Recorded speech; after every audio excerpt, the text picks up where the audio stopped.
Еве, денес имавме можност да имаме редовна работна посета и на полициската станица Чаир, сместена во општина Бутел, и на градоначалникот на општина Бутел. Разговаравме со работените во полициската станица за безбедносната состојба, за криминалитетот.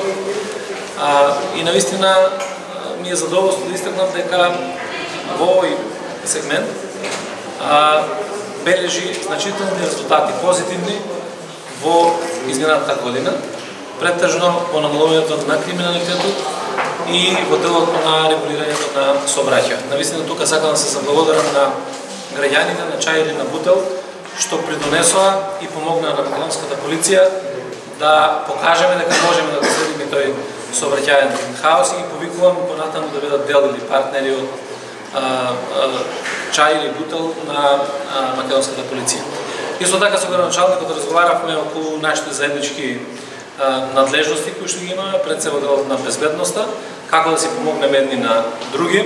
Благодарам што градоначалникот има разбирање и понуди можност да обезбеди место за изграда на нова полициска станица, што е потребна за да ги задоволиме и просторните услови, да ги подобриме условите за работа на македонските полицајци. Се надевам дека ќе имаме многу скоро можност да започнеме со реализација на еден ваков значаен проект.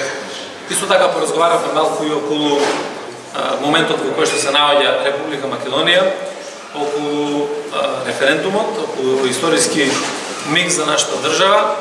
Се изрази подготвеност да помогнеме во целиот овој процес на референдумско изјаснување. Ние како министерство ќе направиме се да се обезбеди мирна и стабилна атмосфера и граѓаните сами да носат одлука. Апелирам, ако било кој сака да го попречува референдумот, ако било кој се заканува на било кој граѓанин да не излегува на референдум, тоа да го пријават во надлежната полициска станица и да навистина овозможиме на граѓаните да го кажат својот глас, својата одлука на 30 септември. Несомнено е од она што и заеднички го дискутираме, дека граѓаните на општина Бутел се подготвени да ја дадат шанса на Република Македонија и да го поддржат референдумот, со тоа да ги поддржат и ЕО и НАТО интеграцијата.